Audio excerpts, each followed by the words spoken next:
Alright folks, we got an 8300 here, and the hood's off of it because I'm getting ready to rebuild the transmission in it. And I figured while it's here, let's just go through this thing and I can show you guys what to look for if you're purchasing one of these so you don't have the same issue that this guy here has. So, one of the first things you want to do is get the tractor serial number, and it's located right back here. Take that to John Deere and have them run that serial number, and they can tell you all the information on it that has come through their shop, where it's been sold at. As long as it went through a John Deere dealer, the information will be tagged with the serial number. So the next thing, some quick things on the outside here to look for. If you come down here and look at the bolts on the bottom of the engine, you can pretty quickly see if the engine has been off before or not. The bolts will have paint chipped off of them. Now here we can see there's one that has paint chipped off, but most of the rest of them look like they're original. They have not been chipped off. Now that could be covered up with paint. That's possible, but it's not really likely. So benefit of the doubt, this engine has probably not been off. Another way to check is you can kind of see if there's still some green paint on the oil pan gasket. So probably this engine has never been taken off or apart. Another thing to check for is come up here on this side, and sometimes you can see it under the hood, but it might be kind of difficult. Check to see if there's green paint on the injectors. If there is green paint on the injectors, that means they're original. These here have been changed. I actually changed them here a few months ago for the guy, and if your tractor has over 5,000 hours, there's a good chance it needs a set of injectors. The pump is the same way. If it doesn't have green paint on it, it's been replaced. If it has green paint on it, it may have been rebuilt at some point. That's very possible.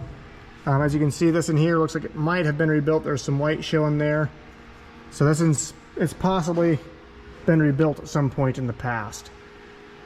Next thing to look for is head bolts. Are they showing green paint everywhere? If they are, that's a good indication the head has never been off either. Again, it could have been repainted, but possibly not. If the turbo is not green, then that means it has been replaced as well. Now, if it still has the green housing here, it may have been rebuilt, but if it's silver like this one is, that means it has been replaced at some point in its life.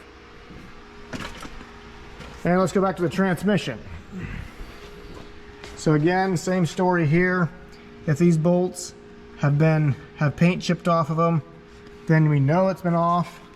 And as you can see back here on these valve bodies, this gasket right here it still has green paint, so that's never been touched. That's still original. And up here, this bolt, you can see there's no paint on quite a few of the edges. And that is because a couple years, or last year I think it was, I split the tractor right here and repaired the piston in the four-wheel drive clutch. So that would have had been split right there. I did that. So that's a good way to tell that it's been apart there already in the past. That's pretty much all there is to check for on the outside of these tractors. Just some quick, simple checks to know what to deal with that. We'll go inside and figure out some other stuff in there that needs to be checked. Okay, so I have the key turned on here, and we want to find out how many hours the engine has on it. So I'm going to push these two buttons at once. Now that's going to show, I don't know if you guys can see that or not, showing 0034. So probably has a 1 in front of that. Now that's pretty obvious to tell because what 8300 is going to have 34 hours on it. But what if it has 7,000 hours on it? That might be believable. But what if it has 17,000 hours? How do you check that? Well, we'll get to that. And there's also a light blinking there, so we can push the code button and see what code comes up. It's saying PCU 27, so that's going to indicate a problem. That's a pretty quick, easy way to tell. But there's also a better way to tell if there's more code stored than just that. So to do that, we turn the key back off, come down here, pop this side shield open, and right here there's a fuse that says spare. It might not be there. There's another spare slot down here and there. Just take a spare fuse and put it over here into this diagnostic only port right there. And that will change the way this readout reads. So So now I'm going to turn the key on. Now it shows we're in diagnostic mode. I'm going to take my flasher switch here. There's a few functions you can do with it. You can go forward or back, and then you can also pull toward you. So we're going to go till it says all, which is clicking forward one time, and then we're just going to pull it back to enter the all. And now it's going to go through the CCU codes. So we have CCU 61 and 70, and that's the end of those codes. And then the HCU, which is the hitch control unit, and then ECU, engine control unit codes. There's no codes for that. The power shift control unit, 31, 18, and 27. So those are probably codes dealing with slipping in the transmission. I'm not sure what ICU is. Armrest control unit, and there we have no codes. And I'm not sure what the LHP is either, but we can keep going through those. And SCV, which is your hydraulics in the back. 100 just means the hydraulic was on when you were out of the seat.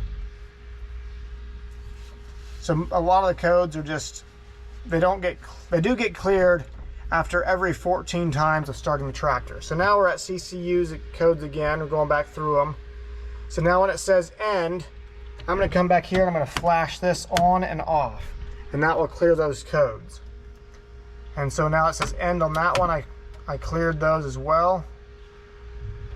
So the next time we come through here, those should all show 0 unless it's an active code. Then it will continue to show it until that code has been resolved. So I'm going to go ahead and hit end there and clear those codes out.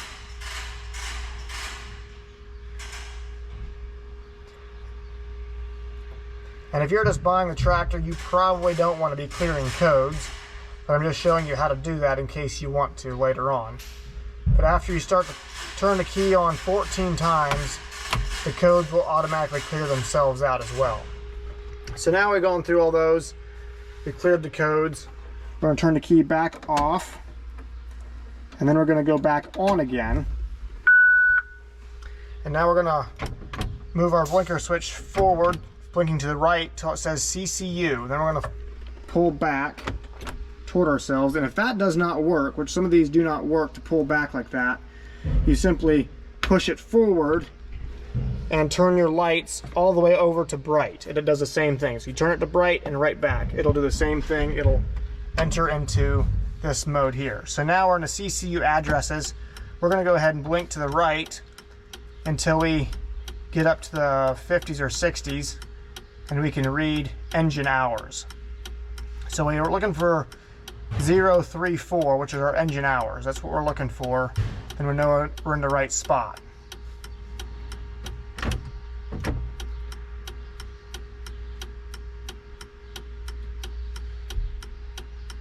Right there. So 34.3, and if I go back to 44, there's 100. That means it has 10,034 hours on it. That is how you can check to make sure your tractor only has the hours that it's saying it has, and it doesn't have 10,000 and so many hours. So this one definitely has 10,000 hours, so you can read 100.34, so that's 10,034 hours. So now we're going to go to this next number. I believe these are together. I kind of forget which ones are which now. But one of these also shows how many times it's been started. I believe it is going to be 40 or 56 and 57. So this tractor has been started 5,804 times. I believe I'm correct on that. Those addresses might be incorrect, but I think that's the ones to tell to see how many times it's been started. So that means this tractor has ran almost 2 hours every time it started up. So a pretty good average on how long it's ran on a startup. So that's just some things to check out in the cab to make sure that you know what's all wrong with this tractor before you buy it. Alright, so here's another step that's very important to check. It's probably one that nobody's going to do, but this tells you a lot. So come back up here to the port that says PS. And if you can get yourself a gauge system with a quick coupler to just plug right into there, the gauge needs to be at least a 300-pound gauge to check this out. I'll put that inside here.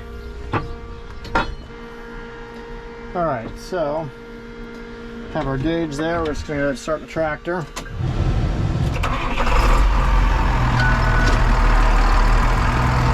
Get the AC cranked up. So now what we're going to be checking for is pressure loss. So right now we're running at about 225 to 230, probably 230. So that's not bad at all. Go ahead and speed it up.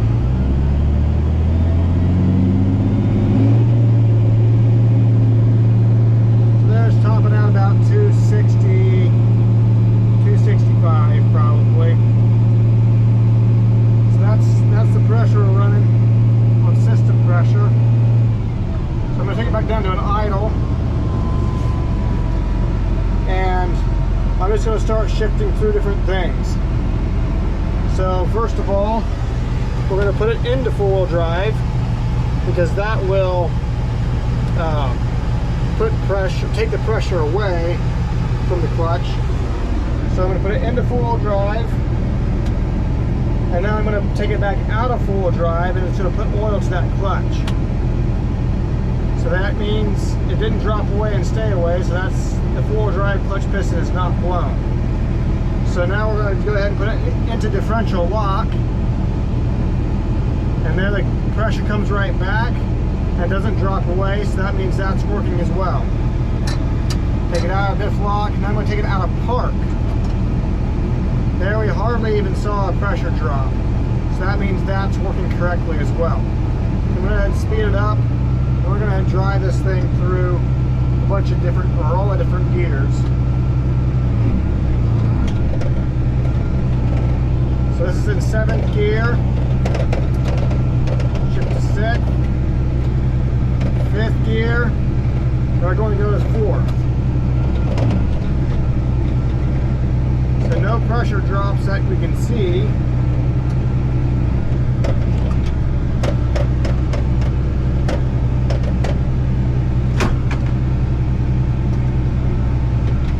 Shifting back up here to 6th, 7th,